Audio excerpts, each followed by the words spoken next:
గత 10 రోజుల నుంచి కూడా దేశవ్యాప్తంగా కూడా అతిపెద్ద కుదిపేస్తున్నటువంటి ఏకైక సంస్థ ఏదైతే నీట్ లీకేజ్ పేపర్కి సంబంధించి కూడా ఏదైతే కేంద్ర మంత్రి ప్రధానంగా రాజీనామా చేయాలంటూ కూడా పెద్ద ఎత్తున ఉద్యమం అయితే ఢిల్లీ జంతర్ మంతర్తో పాటు దేశవ్యాప్తంగా అయితే నిర్వహిస్తున్నారు.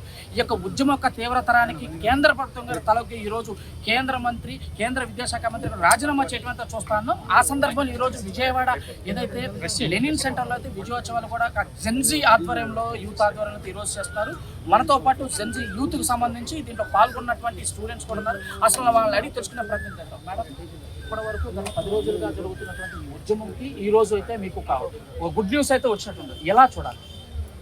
నిజంగా చెప్పాలంటే ఇంతవరకు బానిస సంఖ్యలతో గొంతులు మూసిపోయిన వాళ్ళందరూ కూడా మనం మాట్లాడాలి అనే ఒక ధైర్యాన్ని ఇచ్చిందండి ఈ ఉద్యమం.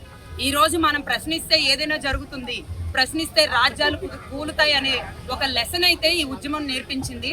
ఇది ఆవేశంలో ఈ దేశంలో ఉన్న యువతరంతో పుట్టినా కూడా ప్రజలందరూ పెద్దలందరూ నేర్చుకోవాల్సిన ఒక లెసన్ అండి. కానీ ఇక్కడ ఒకటి అనిపిస్తుంది, మీరు చేసిన ఏదైతే ఈ ఉద్యమం ఉందో ఈ ఉద్యమంలో కొంతమంది చొరబడ్డారు. ఈ ఉద్యమానికి మొత్తం కూడా మనకి శత్రు దేశాల నుంచి కూడా వీళ్ళకి ఫండింగ్ వస్తుంది, ఒక అపవాదం వస్తుంది. అసలు దాన్ని ఎలా చూడాలి? ఇప్పుడు కాదండి, నా చిన్నప్పటి నుంచి నేను చదువుతూనే ఉన్నాను, చూస్తూనే ఉన్నాను. మీరు కూడా చూసే ఉంటారు. భగత్ సింగ్ గారిని ఈ రాజకీయ నాయకులు కాదండి, బ్రిటిషర్స్ ఏమన్నారు? పోరాడినందుకు ఆయన్ని యాంటీ నేషనల్ అన్నారు. మన భారతదేశంలో మనకు జరుగుతున్న అన్యాయాల కోసం భగత్ సింగ్ గారు కానీ, అల్లూరి సీతారామరాజు గారు కానీ, సుభాష్ చంద్రబోస్ గారిని మాట్లాడితే వాళ్ళని ఏమన్నారు? యాంటీ టెర్రరిస్టులు అన్నారు, యాంటీ నేషనల్ అన్నారు, ఇదే అంటారు.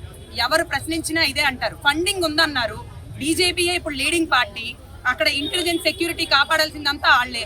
ఫండింగ్లు వస్తుంటే దేశంలోకి తీవ్రవాదులు ఆయన మరి ఎరాడికేట్ చేయడంలో నక్సలైట్లను కానీ, లేదంటే మన ఏదైతే టెర్రరిస్టులు ఉన్నారో వాళ్ళందరినీ ఎరాడికేట్ చేయడంలో ఆయన తోపు కదండి. మరి వీళ్ళకి ఫండింగ్ వస్తుంటే ఆపలేకపోయారా? ఈ పార్టీని స్టార్టింగ్ లోనే వేళ్లతో దాన్ని బయటికి తీయలేకపోయారా? అంటే ఇప్పటి వరకు గత 10 సంవత్సరాల్లో 152 సార్లు పేపర్ లీకేజ్ దేశంలో జరిగింది. ఇప్పటి వరకు ఎవరికి కూడా శిక్ష పడే దాఖలాలు లేవు. కానీ ప్రధానమంత్రి మాత్రం దీన్ని సీరియస్ గా తీసుకుంటాం, ఎవరైతే పేపర్ లీకేజ్ కి కారకులు వాళ్ళందరినీ మేము శిక్షిస్తామని. ఇంతవరకు నిద్రపోయి, ఇంతవరకు ప్రజల యొక్క యువతరం యొక్క భవిష్యత్తుతో ఆడుకొని ఈ రోజు యువత రోడ్డెక్కి గళం వినిపించింది కాబట్టి మేము చేస్తాం చూస్తాం కంటి తుడుపు మాటలు మాకు వద్దు సార్. ఎందుకంటే ఈ రోజు యువతకు అర్థమైంది మేమేం నష్టపోతున్నాం అనేది. ఈ రోజు యువతకు అర్థమైంది భారతదేశం ఎటువైపు వెళ్తోందని. చదువుకోపోతే, చదువు సరిగ్గా లేకపోతే, మా తాతలు మా ముత్తాతలు ఊడిగం చేసినట్టు, లేకపోతే డైలీ లేబర్ లాగా బతికినట్టు మీరేమో ఆందోళనలో గద్దెలెక్కి కూర్చుంటారు, మేము మాత్రం ఇంకా రిక్షాలు తొక్కుకుంటూ సైకిల్ తొక్కుకుంటూనే కూర్చోవాలా అనే పరిస్థితికి ఈరోజు భారతదేశ యువతరం వచ్చింది. కాబట్టి వాళ్ళ భవిష్యత్తు బాగుండాలని చెప్పి ఈ రోజు వాళ్ళు రోడ్డుకి ఎక్కారు. నెక్స్ట్ మీ టార్గెట్ ఏంటి? ఎజెండా అంటే మరో కేంద్ర మంత్రి నితిన్ గడ్కరీ రాజీనామా చేయాలని మీరు ప్రధానంగా డిమాండ్ చేస్తారు. యాక్చువల్గా నేను ఇక్కడ పిల్లల సపోర్ట్కి వచ్చాను. నేను ఒక అడ్వకేట్ అండి.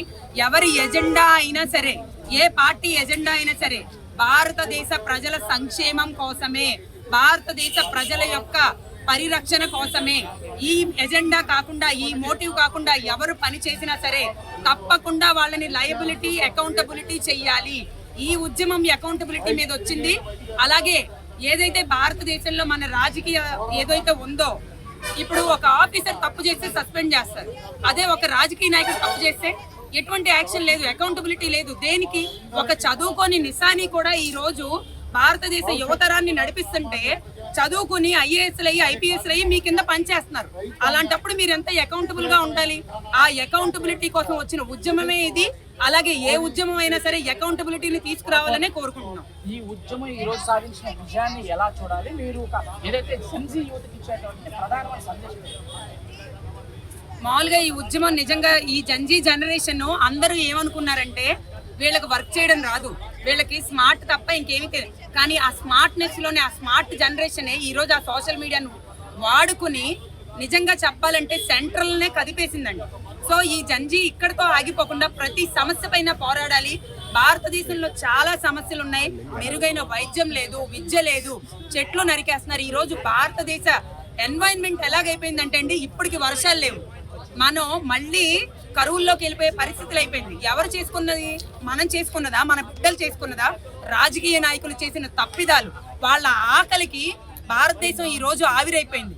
అందుకని ఈ రోజు నెక్స్ట్ జనరేషన్ బాగుండాలంటే ఈ జెన్జీ జనరేషన్ కానీ, ఈ సీజేపీ పార్టీ ఎవరైతే ఉందో నాయకులు కానీ తెలుసుకోవాల్సింది ఏంటంటే ఇక్కడితో కాదు, ఇంకా సమస్యలు ఉన్నాయి. ఆ సమస్యల పైన కూడా పోరాడండి. దానికి మద్దతుగా యావత్ భారతదేశం మీ వెనకాల నిలబడుతుంది. ఇది ఈ రోజు విజయవాడలో జరుగుతున్నటువంటి జెన్జీ యూత్కి మద్దతు తెలిపినటువంటి న్యాయవాది. దేశంలో ఈ రాజకీయ నాయకులు అంతా కూడా ప్రజలకు సంక్షేమం ఎక్కడా కూడా లోపాలు లేకుండా కూడా ఆ ప్రభుత్వాలు పనిచేయాలి. ఎక్కడా తప్పు చేసినా మేమైతే ఈ కాక్రోచ్ పార్టీకి కానీ ఏదైతే జెన్జీ యూత్ చేస్తున్న ఉద్యమానికి సంపూర్ణ మద్దతు అయితే ఇస్తామని చెప్తున్నారు. ఇది తాజా పరిస్థితి విజయవాడ.